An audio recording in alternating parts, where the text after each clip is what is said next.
우리가 여러분 자녀들이 잘 되기를 원하는 것처럼 하나님도 마찬가지예요. 우리 아빠 아버지 되시는 그분께서 우리가 잘 되기를 원하셔서 이제 말씀을 들을 기회를 주시고자 이곳에 보내주셨습니다. 비가 많이 내리고 있는데 우중이지만 이 우중의 이 불안전한 불편한 환경을 뚫고 이 예배당에 나오신 모든 분들에게 하나님의 은혜와 평강이 함께할 수 있기를 바랍니다. 또 몸이 불편해서 지금 영상으로 예배를 드리는 분들에게도 동일한 은혜를 주실 줄로 믿습니다. 여러분들은 혹시 이 다윗에 대해서 어떤 이미지를 가지고 계십니까? 다윗을 한번 떠올려 보세요. 다윗 하게 되면요, 어떤 생각이 좀 드십니까? 아무래도 모든 성도님들은요, 이 다윗 하게 되면 여러 가지 고난을 이겨낸, 또한 그렇지만 하나님의 그런 사랑을 받았던, 인정받았던 믿음의 사람으로 기억을 할 것입니다. 이 다윗 하게 되면요, 은혜의 사람이다, 끝까지 하나님을 찬양했던, 찬송했던 시인으로 여러분들이 여기겠죠. 그런 다윗이 오늘 말씀을 보게 되면 우여곡절 끝에 왕이 되었습니다. 다윗은요, 아버지에게 왕위를 물려받은 게 아니에요. 자신의 노력으로 왕이 된 것도 아닙니다. 하나님의 전적인 은혜 가운데 하나님께서 왕으로 세워주셨죠. 그렇지만 쉽게 왕이 된 게 아닙니다. 이 사울이요, 이 다윗을 얼마나 죽이려고 했습니까? 여러분, 10년이 넘는 세월 기간 동안에 도피 생활을 해야만 했습니다. 여러분, 군대를 3,000명을 풀어가지고 이 다윗 하나 잡겠다고 몸부림을 쳤던 왕이 바로 사울이었어요. 여러분, 비극이죠. 사울은 여러분 멀리 떨어져 있는 사람이 아니라 자신의 장인어른입니다. 장인어른이 사위를 잡겠다고 3,000명을 풀어가지고 죽으려고 하니 이 다윗이 여러분 도피 생활을 오랫동안 해야만 했어. 여러분, 그런 생활들을 잘 이겨내고 결국 왕이 되었습니다. 그리고 나서 왕이 된 다음에 이제 아주 오랫동안 가슴에 담아두었던 일을 하게 되는데요, 그것은 바로 이전 왕인 사울 시절 블레셋에게 빼앗겼던 하나님의 법궤를 다시금 다윗 성으로 모셔오는 일이에요. 자, 그렇다면 하나님의 법궤는 과연 무엇일까요? 법궤는 하나님의 선민 이스라엘에게 있어서 하나님의 임재를 뜻하는 나무 궤짝입니다. 나무 궤예요.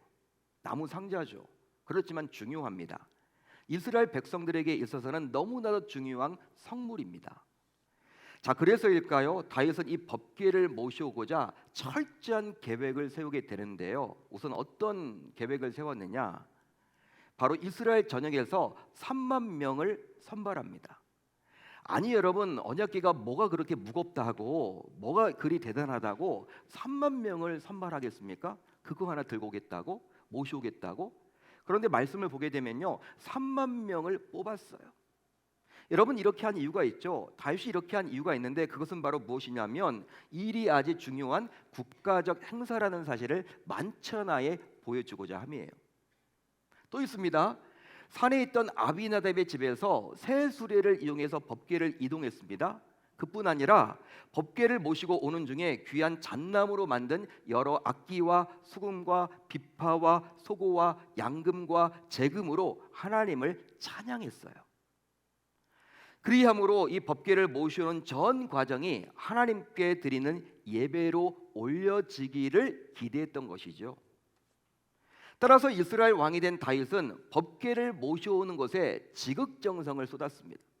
왜냐하면 이 법궤를 모셔오는 것이 너무나도 중요하다라고 여겼기 때문에. 따라서 당시 이 다윗의 입장에서는요, 이 법궤 모셔오는 것에 사활을 건 거예요. 사활을 걸었습니다. 너무나 중요하기 때문에. 자, 그런데요, 법궤가 아비나답의 집을 떠나서 낙원의 타작마당에 이르렀을 때 수레를 끌던 소들이 갑자기 날뛰게 되었어요. 오늘 말씀을 보게 되면 무슨 이유로 소들이 날뛰게 되었는지 몰라요. 아무튼 미물이었던, 짐승이었던 이 소들이 날뛰게 됩니다.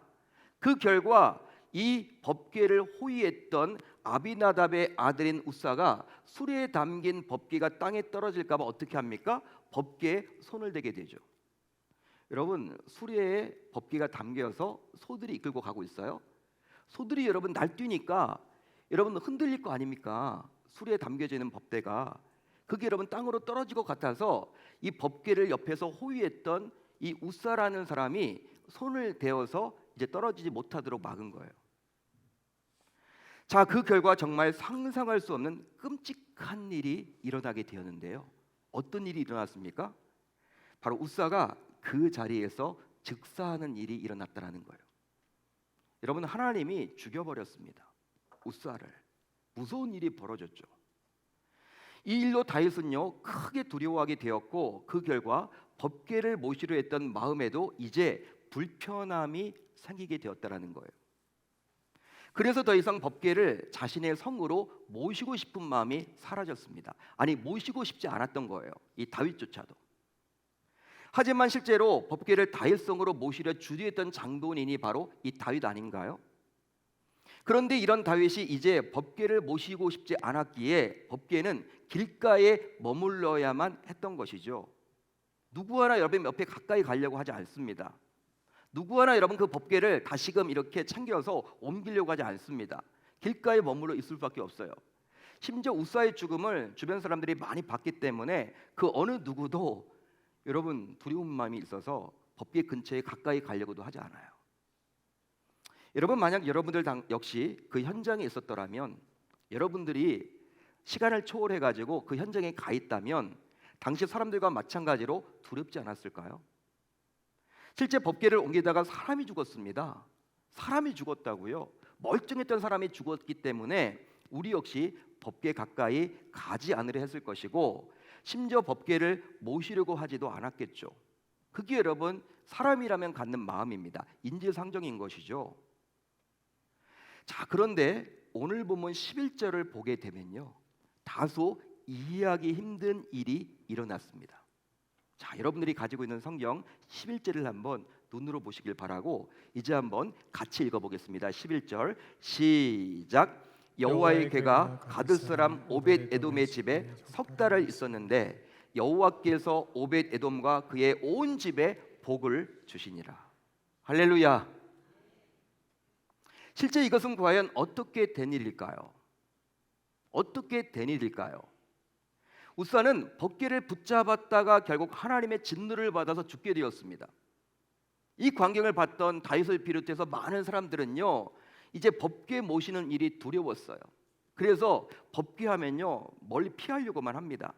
심지어 여러분 다윗이 그렇게 법궤 모시오는 것에 목숨을 걸었었는데 다윗조차도 자신의 성으로 법궤 모시오는 것을 거부하려고 합니다. 불편한 마음이 든 거예요. 왜? 너무나 두렵기 때문에. 그런데 오벳에돔이라는 사람은 그 법궤로 인해서 하나님으로부터 복을 받게 되었다라고 성경은 말을 해주고 있네요.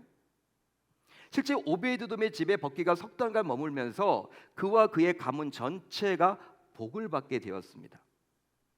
자, 그렇다면 우사의 죽음으로 당시 다윗을 비롯하여 많은 사람들이 법궤를 부담스럽게 여기며 불편하게 생각하고 있는데 어떻게 이 법궤가 오벳에돔의 집으로 가게 되었던 것일까요? 그리고 무슨 이유로 하나님께서는 이런 오벳에돔의 집에 복을 내려 주셨던 것일까요? 여러분, 법궤가 오벳에돔의 집에 들어가게 된 것은요 당시 그 누구도 법궤를 모시려 하지 않았기에 오벳에돔이 자원해서 법궤를 자신의 집으로 모신 거예요. 즉 다윗을 비롯해서 그 어느 누구도 법궤를 모시려 하지 않았습니다. 왜? 사람이 죽어나갔기 때문에, 두려웠기 때문에, 이거 괜히 잘못 모셨다가 큰일 나겠다 이런 생각 때문에 어느 누구도 법궤 법자 꺼내려고 하지도 않았어요. 그러다 보니까 법궤에 지금 어디가 있습니까?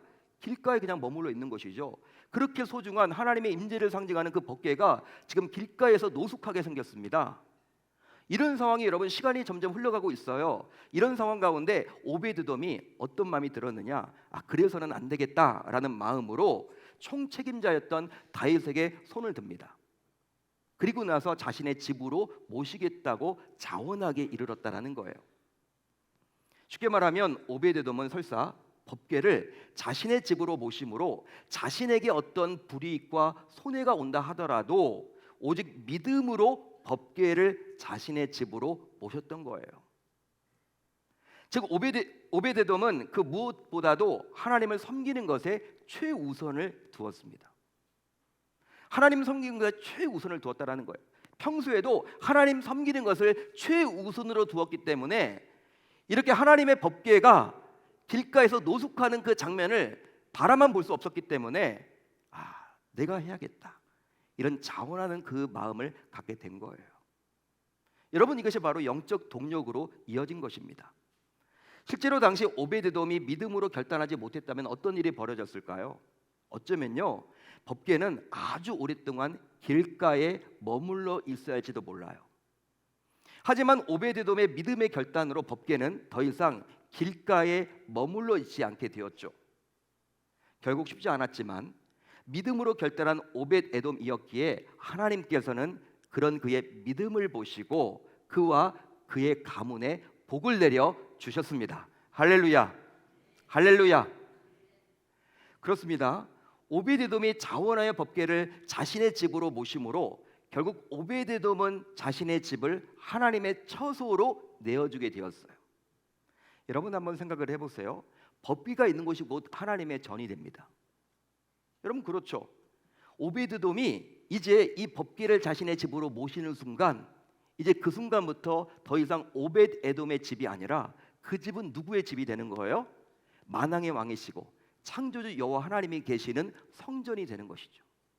그러다 보니까 그동안 그가 가지고 있던 모든 문제들이 해결함 받게 된 것이고 하나님의 임재 속에서 그의 가정은 복을 받게 되었다라는 거예요.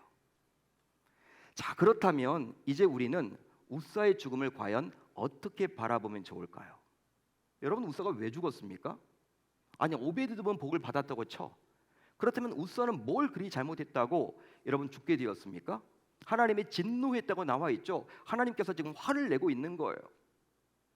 우사가 죽게 된 것은요, 법궤 때문이 아니라 법궤를 제대로 모시지 못했기 때문이에요. 즉 우사의 죽음은 그가 처음부터 법궤를 바르게 모시지 못했기에 일어난 비극이라고 말할 수 있겠죠.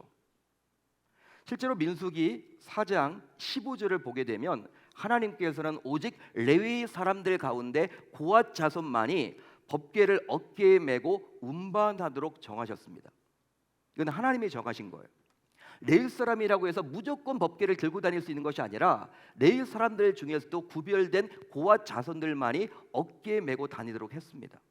하나님의 법칙이에요. 그뿐 아니라 또 법궤를 함부로 만지면 죽게 된다라고 분명히 언급하셨죠. 아무리 급해도 함부로 만져서는 안 된다라는 거예요. 하나님께서는 율법서를 통해서 이스라엘 백성들에게 말씀을 해주고 있죠. 민수기가 여러분 율법서 아닙니까? 모세의 오경 아닙니까? 따라서 하나님께서는 모세의 오경을 통해서 민수기를 통해서 율법서를 통해서 백성들에게 말씀해 주셨기에 이스라엘 백성들이라면 이런 하나님의 법칙 룰을 모를 리가 없어요. 왜냐하면 이스라엘 백성들은 아주 어릴 적부터 모세의 오경을 거의 암송하며 배우기 때문입니다. 그런데 우사는 소들이 뛰어서 흔들린다 하여 법궤를 자신의 손으로 붙잡아 버린 거예요. 물론 여러분, 후대를 살아가는 저와 여러분들은요, 그게 뭐가 잘못이냐, 그럼 법궤를 그냥 땅에 떨어지는 거 놔둬야 되느냐, 이렇게 여러분 생각할 수도 있겠죠. 뭐 그리 큰 잘못을 했느냐, 우사가 정말 죽을 만큼 큰 죄를 진 거냐, 이렇게 여러분 여길 수 있겠지만 하나님은 그리 보신 게 아니에요. 하나님은 그리 보신 게 아닙니다. 하나님께서는요, 정해놓은 룰을 우사가 마음대로 함부로 어겼으니 진노한 것인 거예요. 진노를 하신 거예요. 건드려서는 안 된다라는 것이죠. 설령 그것을 보았더라도 흔들려서 땅에 떨어질 것 같더라도 그건 여러분 내 영역이 아닌 거예요. 만져서는 곤란하죠. 그리고 하나님께서는 말씀하신 것처럼 우사는 결국 죽게 된 거예요. 민수기에서 말씀하신 대로. 따라서 우사의 죽음은 그가 하나님을 바르게 섬기지 못한 결과이지 법궤 그 자체가 우사에게 진노를 내린 것은 결코 아니라는 것이죠. 그러기에 법궤가 두려움과 무서움의 근본 원인은 아닙니다. 반면에 오베드돔은 어떻습니까? 이 오베드돔은요, 우스와는 완전히 반대였어요. 우스와는 달리 하나님을 하나님으로 제대로 인정하고 섬겼습니다. 그러다 보니 그 결과 하나님은 그와 그의 집안에 복을 내려주신 것이죠. 자, 그러면 오베데돔은 하나님으로부터 과연 어떤 복을 받았을까요? 이게 여러분 우리가 궁금하잖아요.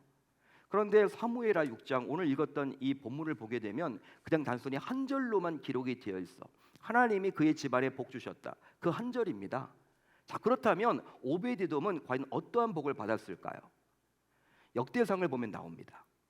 여러분 우선 역대상 26장 4절로 8절을 볼까요? 제가 한번 길지만 읽어드리겠습니다. 상상할 수 없는 놀라운 복을 오베데돔이 받게 되었는데요. 제가 읽어드릴게요. 오베데돔의 아들들은 맏아들 스마야와 둘째 여호사밧과 셋째 요아와 넷째 사갈과 다섯째 느다넬과 여섯째 암미엘과 일곱째 일사갈과 여덟째 부울레데이니 이는 하나님이 오베데돔에게 복을 주셨습니다. 그의 아들 스마야도 두어 아들을 낳았으니 그들의 조상의 가문을 다스리는 자요 큰 용사라. 스마야의 아들들은 오디니와 르바엘과 오벡과 엘사밧이며 엘사밧의 형제 엘리후와 스마가는 능력이 있는 자이니 이는 다 오벳에돔의 자손들이라. 그들과 그의 아들들과 그의 형제들은 다 능력이 있어 그 직무를 잘하는 자이니 오벳에돔에게서 난 자가 62명이며. 여러분 정말 놀랍습니다. 놀라운 복이에요. 이게 여러분 왜 복입니까? 여러분 이게 왜 복이에요? 우선 자손이 번성하는 복을 받게 되었죠. 지금도 그렇지만 대가 끊기지 않고 자손이 여러분 이어진다. 여러분 이렇게 대가 끊기지 않고 하나님께서 자손을 많이 낳게 해주셨다. 이건 여러분 축복이죠. 근데 여러분 고대 사회입니다. 여러분 고대 사회에서 여러분 자손이 번성하는 것은요 대단한 큰 축복이죠. 이것보다 더 큰 복은 어디 없죠. 여러분 고대 사회는요 곧 노동력을 해야 돼. 농사를 지어야 돼. 여러분 양을 쳐야 합니다. 그런데 여러분 그렇게 아들들이 많아진다라는 것은요 대단한 거예요. 가문이 여러분 점점 커진다라는 의미를 담고 있죠. 또 주변에 여러분 누군가 침입했을 때 막아낼 수 있는 환경이 여러분 더 높아지는 거예요. 그러니까 여러분들 하나님께서 이 오베드돔의 집에 얼마나 큰 축복을 주셨는지 그로부터 인해서 62명이 나왔다라고 아주 구체적으로 기록을 해주고 있죠. 그리고 그 자손들의 이름까지도 아주 성경에 기록을 해주고 있습니다. 여러분 이것보다 더 큰 복이 어디 있습니까? 그뿐만이 아니에요. 성경은 오베데돔의 자손들을 가리켜서 큰 용사래요. 큰 용사라. 그리고 능력이 있는 자라. 아까 우리가 살펴봤죠. 더욱이 다 능력이 있어서 그 직무를 잘하는 자로 평가를 합니다. 이렇게 평가를 함으로 단순히 후손만 많았던 것이 아니라 한결같이 능력이 출중한 인물이었다고 말을 해주고 있어요. 즉 오베데돔의 핏줄에서 시대에 꼭 필요한 인물들이 많이 배출된 것이죠. 뭐 정치, 경제, 사회, 문화, 교육, 스포츠 위대한 하나님의 종들이 많이 배출된 거예요. 누구 여러분 핏줄에서? 오베데돔. 하나님이 그리 해주신 겁니다. 영향력 있는 사람, 명예로운 사람 하나님이 세워주신 것이죠. 더욱이 이것만 복을 받은 게 아니에요. 자, 또 있습니다. 역대상 13장 14절을 볼까요? 오늘 말씀 우리 사무엘하 6장과 병행 구절인데요. 역대상 13장 14절을 보면 이렇게 나와 있습니다. 하나님의 궤가 오벳에돔의 집에서 그의 가족과 함께 석 달을 있으니라. 여호와께서 오벳에돔의 집과 그의 모든 소유에 복을 내리셨더라. 할렐루야. 할렐루야. 어떤 복입니까? 모든 소유까지 복을 받아서 오벳에돔뿐만 아니라 그 후손들이 잘 먹고 잘 사는 부자가 되었다라는 거예요. 풍요롭게 살게 되었다라는 거예요. 물질에 쪼들려서 살아가는 것이 아니라 남을 베풀 수 있는 인생을 살게 되었다라는 것입니다. 여러분 너무나 큰 축복이죠. 다 우리들도 여러분 이런 것들을 원하는 거 아닙니까? 그러기에 오베데돔이 석 달 동안 법궤를 모심으로 받게 된 복은요 정말 어마무시하죠. 어마무시합니다. 놀랍습니다, 여러분. 한마디로 오베데돔 당대뿐만 아니라 대대로 후손들이 번성하게 되었고 명예롭게 살게 되었고 심지어 풍요롭게 살게 되었어요. 여러분 이런 복이 어디 있습니까? 여러분 이런 오베데돔이 받았던 놀라운 복을 여러분들 모두 동일하게 받기를 원하십니까? 원하십니까? 기대하십니까? 너무나 복이 커서 아멘을 안 하시네요.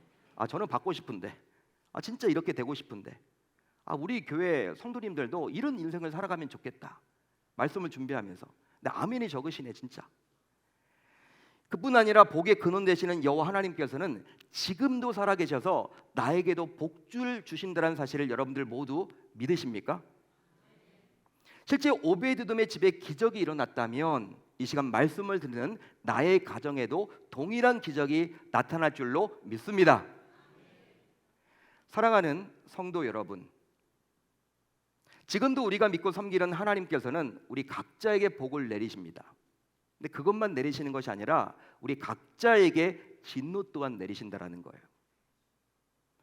이런 사실을 우리 모두 믿어야만 하겠죠. 하나님은 복을 주시기도 하시지만 또 어떨 때는요 진노를 내리기도 한다라는 거예요. 여러분 우사 하나님 믿었던 사람입니다. 하나님 몰랐던 사람이 아니에요. 여러분 법궤를 옆에서 호위했던 아비나답의 아들이었죠. 불신자라고 해서 여러분 축복받지 못한 그런 개념이 아니라는 거예요. 오늘 말씀은 여러분 우사 하나님을 여러분 잘 믿었지만 저주를 받았고 진노를 받았고 오베데돔은 하나님을 잘 섬겼더니 복을 받았다라는 것이죠. 이렇게 여러분 대조를 해주고 있습니다. 말씀은 선명하게. 그러게 하나님께서 복을 주시겠다면 이것을 그 누구도 막을 수가 없어요. 왜냐하면 하나님이 어느 누군가에게 복 주신다고 하면요 막질 못합니다. 왜냐하면 하나님은 복의 근원 되시기 때문에. 그러니까 그분이 쏟아 부어 주신다고 하면요 이거 누가 방해를 해도 그분은 받게끔 돼 있어요. 하나님이 진짜 예뻐하는 사람들 있죠. 그 사람들은요 아무리 주변에서 방해를 해도 하나님이 정말 그분 이쁜 거야. 다윗이 그런 인생을 살았죠 여러분. 반면에 하나님께서 진노하신다면 그 누구도 이것을 방해할 수가 없습니다. 그것도 바로 무엇이냐면 진노조차도 하나님의 주권 속에 속해 있기 때문에. 따라서 우리가 기억해야 하는 것은 바로 하나님께서 복을 주지 않으면 우리 모두 복을 받을 수가 없다라는 거예요. 아무리 우리가 노력을 하고 연구를 하고 여러분 선행을 쌓고 내가 뭘 하려고 해도 하나님이 여러분 사인해 주지 않고 오케이 떨어지지 않으면요 우리가 복 받기가 힘들어집니다. 하지만 하나님께서는 자신의 기분에 내키는 대로 누군가에게는 복을 주고 누군가에게는 진노하시는 분은 아니에요. 하나님은 그런 분이 아닙니다. 실수하시는 분이 아닙니다. 그렇다면 하나님은 어떤 기준에 따라서 그렇게 하실까요? 하나님은요 자신의 기준을 정해 놓습니다. 자신의 기준을 정해 놓아요. 자신의 기준을 정해 놓고 그 기준에 합당한 자에게는 복을 주십니다. 그렇지만 그 기준에 합당하지 못한 자, 어긋난 자는요 바로 진노하신다라는 사실이에요. 자, 그렇다면 지금 나는 과연 오베드돔처럼 하나님으로부터 복을 받고 있습니까? 하나님으로부터 복을 받고 있나요? 만약 하나님의 복이 나와 후손들 그리고 모든 소유에 기대하는 만큼 미치지 못하고 있다면 그 근본 이유는 과연 무엇 때문이라고 생각을 하십니까? 그러기에 오늘은 나와 내 가문을 다시금 일으킬 수 있는 절호의 기회입니다.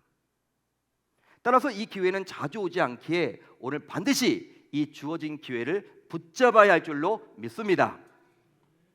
그러기에 이제 신자인 저와 여러분들은 앞으로 하나님을 믿고 섬길 때 이 두 가지만큼은 반드시 기억하셨으면 좋겠어요. 많은 걸 여러분들을 요구하지 않습니다. 하나님은 우리에게 두 가지를 요구하십니다. 우선 하나는 하나님 섬기는 일을 최우선으로 둡시다. 동의하시면 아멘. 하나님 섬기는 일을 최우선으로 둡시다. 제가 하나님을 섬기는 일이 우선순위에서 밀리면 안 돼요. 밀리시지 말기를 바랍니다. 오베데돔은 다윗을 포함하여 그 누구도 법궤를 모시지 않으려고 했을 때 선뜻 나서서 자원해서 법궤를 자신의 집으로 모셨어요. 쉬운 일이 아닙니다, 여러분. 그가 그렇게 할 수 있었던 이유는 바로 하나님 섬기는 일을 평소부터 우선시해왔기 때문이죠.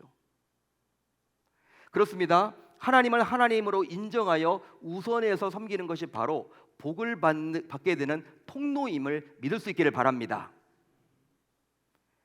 물론 오베드돔 역시 쉽지는 않았겠죠. 한번 생각을 해보세요. 쉬운 일이 아닙니다, 여러분.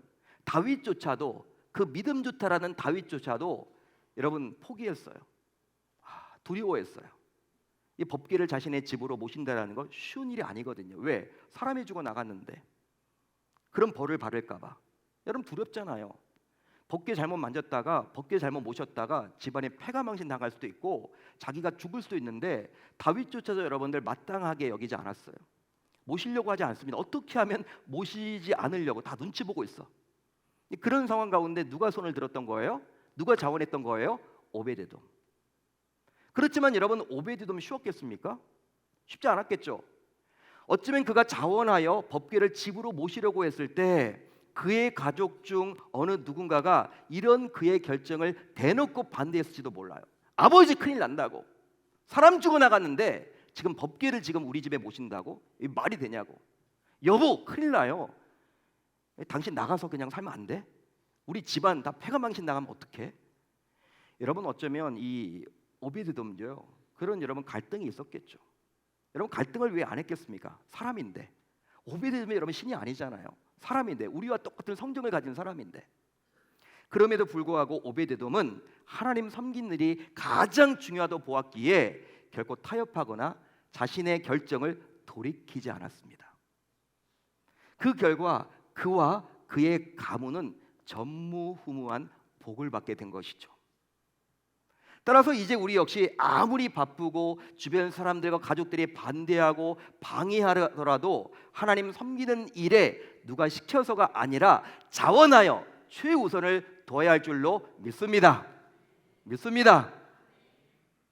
또 있습니다. 또 하나는 하나님 섬기는 일을 내 방식대로 하지 맙시다. 우사는 자신의 생각대로 즉 자기 방식대로 법궤에 손을 댔다가 결국 하나님의 진노를 받게 되어서는 안 되는데. 자, 그러자면 다윗은 당시 어떠했을까요? 왜 이렇게 여러분 다윗이 무너져 있습니까? 그 이유가 바로 무엇입니까? 이상하잖아요, 여러분. 모든 것들을 다 주관했던 다윗이 왜 이렇게 두려워서 벌벌 떱니까? 법궤를 왜 모시지 않으려고 하죠? 왜 이런 일이 벌어졌습니까? 당시 다윗의 영적 상태가 어떻습니까? 실제 다윗은 얼마나 하나님을 섬기는 데 있어서 의욕이 넘쳤는지 몰라요. 여러분 하나님 사랑하고 의욕이 넘치기 때문에 남들은 다 잊고 지냈던 그 블레셋 땅에 가 있던 이 법궤를 떠올라서 왕이 되었지만 마음이 불편해서 자신의 성으로 옮기려고 작정한 것 아닌가요? 모든 계획을 세웠던 거 아닌가요? 하나님 사랑하는 마음이 너무나 있었기 때문에 가능했던 것이죠. 하지만 다윗 역시 하나님 섬길 의욕이 넘쳤지만 하나님께서 정해놓은 방식이 아니라 자신의 방식대로 새 수레를 이용하여 법궤를 옮겼습니다. 여러분 수레를 여러분 만들었어요. 새롭게 법궤를 여러분 이동한다고 오늘 말씀을 보게 되면 기존에 사용하던 수레가 아니야. 새로운 수레를 여러분 제작을 한 거예요. 얼마나 멋있게 만들었겠습니까? 지금 같으면요 아주 고가의 차량을 구입한 거예요. 여러분 외제차를 구입한 거예요. 옮기겠다고. 여러분 새 수레는요 당시 블레셋에서 사용하던 문화였어요. 여러분 블레셋이란 나라는요 이스라엘 백성들보다 항상 문명이 발달해 있었습니다. 이스라엘 백성들이 청동기 칼을 사용할 때 이 블레셋 사람들은요 백성들은요 철기를 사용했어. 청동기 시대, 철기 시대 여러분 아시죠? 철을 사용했어. 그러니까 문명이 발달했습니다. 그런데 새 수레를 이용해서 소들로 하여금 끌고 가도록 하는 것은요 여러분 무거운 물건을 싣기에 아주 적합하죠. 여러분 아비나답의 집이 산 위에 있습니다. 산 위에 있는 여러분 그것을 어깨에 메고 내려온다 쉽지 않은 일이죠. 그러다 보면 여러분 다윗이요 새로운 여러분 문화를 그거 여러분 좋게 여긴 거예요. 하나님 말씀보다도 말씀 알죠 여러분. 그렇지만 말씀보다도 여러분 자신이 보기에 주변 사람들이 다 이용하는 이 새 수레를 이용해서 서로 하여금 끌고 하면 더 좋겠다라는 마음을 갖게 된 거예요. 그래서 여러분 그리 한 겁니다. 하지만 법궤는 새 수레에 담아서 소들이 이끌고 갈 일반적인 물건이 아니죠 여러분. 아닙니다. 시대가 변해도 하나님의 말씀대로 해야 되는 거예요. 아무리 여러분 새 수레를 가지고 이끌게 되면 법궤를 담아서 이끌면요 편리함이 있지만 그거 여러분 따라서는 아니 되는 거예요. 법궤는 왜? 하나님의 임재를 상징하는 성물이기 때문에. 즉 새 수레에 법궤를 담아서 이동하게 되면요 결국 소들이 하나님을 이끌고 가는 꼴이 됩니다. 여러분 하나님의 소에 이끌림 바 되는 사람인가요? 존재인가요? 그렇지 않죠. 하나님은 신이신데 웃긴 모습이 보이는 거잖아요. 여러분, 하나님이 얼마나 기분이 나빴을까요? 하나님이 여러분 기분이 나쁘셨던 거예요. 용납할 수가 없었던 거예요. 화가 나신 거예요. 그렇기 때문에 우사가 죽게 되었고 다윗까지도 그런 두려운 마음을 갖게 된 것이죠. 하나님을 여러분 다윗이 섬기는 데 여러분 팔려가지고 하나님이 진짜 뜻이 무엇인지를 온전히 이해하지 못할 때 그런 두려움을 갖게 된 것이죠. 그러기에 다윗 역시 우사와 마찬가지로 자신의 방식대로, 즉 자신의 생각대로 하나님을 섬겼다고 말할 수 있습니다. 따라서 아무리 하나님을 잘 섬겨도 자신의 방식이 아니라 하나님께서 원하시는 방식대로 섬겨야 할 줄로 믿습니다. 그런즉 이제 우리 모두 하나님을 섬기고 있고 또 이제 섬기려 한다면 오직 내 방식만을 고집하지 마시고 하나님의 방식대로 섬겨야 할 줄로 믿습니다. 여러분, 하나님께서는 자신의 자녀들에게 복을 주기를 원하시지 저주하기를 원치 않으세요. 여러분, 하나님은 우리에게 복 주기를 원하세요. 우리가 말을 듣지 않기 때문에 진노하시는 거예요. 그 하나님께서 이제 우리가 하나님 섬기는 일에 최우선을 두고 또 하나님께서 원하시는 방식대로 섬기기만 한다면 오베데돔에게 주셨던 그 놀라운 복을 우리에게도 동일하게 주실 줄로 믿습니다. 자, 그렇다면 이제 말씀을 들었어요. 이 말씀을 들었는데 우리는 이제 무엇을 하면 좋을까요? 무엇을 하면 좋을까요? 오늘 말씀이 여러분 신자인 나와 어떻게 연결이 될까요? 바로 하나님을 섬기는 일에 가장 기본이 되는 예배. 이 예배에 우선순위를 두어야만 하겠습니다. 우선순위를 두어야만 하겠습니다. 따라서 부득이하게 직장에 가거나 외출할 일이 있더라도 반드시 일부 예배에 나오셔서 예배를 드리고 난 이후에 움직이십시오. 그 이유는 신자에게 있어서 그 무엇도 예배보다 우선할 수 없기 때문입니다. 우리가 불신자라면요, 세상 사람들처럼 막 하면 돼요. 예배 안 드려도 되고 예배가 여러분 우선시 안 해도 돼요. 그렇지만 저와 여러분들은 하나님을 믿는 신자들입니다. 하나님의 자녀들입니다. 여러분, 신자에게 있어서 예배보다 더 우선시 되는 건 없습니다. 즉 여행도, 쇼핑도, 운동도, 집안의 대소사도, 휴가도 예배보다 우선할 수는 없는 거예요.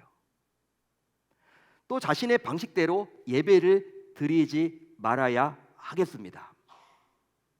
자신의 방식대로 예배를 드리지 말아야만 해요. 따라서 부득이하게 몸이 아프거나 어떤 특별한 이유가 있거나 뭐 출장을 갔거나 멀리 떠나 있거나 해서 온라인으로 예배를 드리면 모를까, 자신이 생각하기에 충분히 나올 수 있음에도 불구하고 그냥 편리하다라는 이유만으로 계속 온라인으로 예배를 드리고 있다면 이것은 자신의 방식으로 드리는 예배이기에 이제 교회에 나오셔서 반드시 하나님께서 원하시는 방식대로 예배를 드릴 수 있기를 바랍니다. 그리고 습관적으로 예배에 지각하는 것, 또 1시간 드리는 예배조차도 온전히 집중하지 못하는 것, 예배 순서도 여러분 내 마음대로 정하면 안 되겠죠. 아유, 목사님 말씀만 들으면 되는 거지 뭐. 여러분 그렇게 해서는 안 돼요. 여러분 처음 찬양 시장부터 해서 사도신경을 거쳐서 대표 기도를 통해서 여러분 쭉 해서 나중에 말씀 듣고 축도까지 나아가는 그 모든 전 과정이 예배인데 내가 정해서는 아니 되겠죠. 내가 정한 예배가 되어서는 안 된다는 거예요. 자신의 방식대로 드리는 예배임을 우리 모두 기억하셔서 여러분 우리가 하나님께서 원하시는 방식대로 예배도 우리가 참여하고 예배를 드릴 수 있어야만 하는 것이죠. 그러기에 이제 우리 모두 예배를 우선시하고 하나님께서 원하시는 바른 예배를 드림으로 오베드돔이 받았던 그 놀라운 복을 우리 역시 받아 누려야 할 줄 우리 주님의 이름으로 축원합니다. 축원합니다. 여러분, 하나님은요 지금도 제2의 오베데돔, 제3의 오베데돔이 나오기를 기대하세요. 나오는 거, 저는 우리 계명의 권속들이 그런 이 삶이 되었으면 좋겠습니다. 성경에 나와 있는 이 내용은 하나님의 말씀이잖아요. 이 말씀이 우리의 삶으로 적용되었으면 좋겠습니다.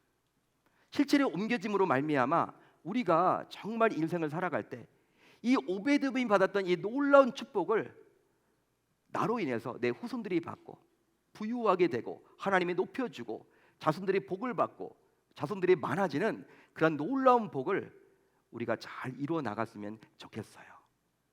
하나님은 지금도 여러분들을 기대하십니다. 여러분들에게 촉구하십니다. 이제 우리가 두 가지만 하시면 돼요. 예배입니다. 예배. 어떤 일이 있어도 무엇보다도 생명 걸고 여러분 예배를 드려보세요. 우선순위를 더 보세요. 아무리 바쁘더라도 아무리 분주하더라도 예배 빼먹고 다른 거 하지 마시고, 휴가철을 맞이해서 여러분 어디 놀러 가더라도 예배 여러분 놓치시면 안 돼요. 주일이면 오셔야 됩니다. 예배 드리셔야죠. 가장 중요한 게 여러분 예배 아닙니까? 저는 청년들에게 신혼여행을 가더라도 토요일 날 여러분 바로 가지 말고 결혼식 끝나고 주일 예배 드리고 가라고 이야기합니다. 그만큼 여러분 예배가 중요한 거예요. 예배에 목숨을 걸어보세요. 예배야만 승부를 걸어보세요. 우선순위를 걸어보세요. 그뿐 아니라 내 방식대로 드리는 예배가 아니라 진짜 하나님께서 원하시는 방식대로 예배를 한번 드려보실 수 있기를 바랍니다. 이 두 가지만 한다면 하나님이 나뿐만 아니라 나의 가족들, 나의 가문 모든 것들을 다 책임져 주시고 복을 내려주신다라고 말을 해주고 있어요. 복 받기를 원하신다면 이 말씀을 내 말을 붙들어서 이제 예배 위에 살고 예배 위에 죽는 저와 여러분들이 다 되셔서 예배로 승부 보는 우리 계명의 모든 권속들이 다 되실 수 있기를 우리 주님의 이름으로 축원합니다. 축원합니다.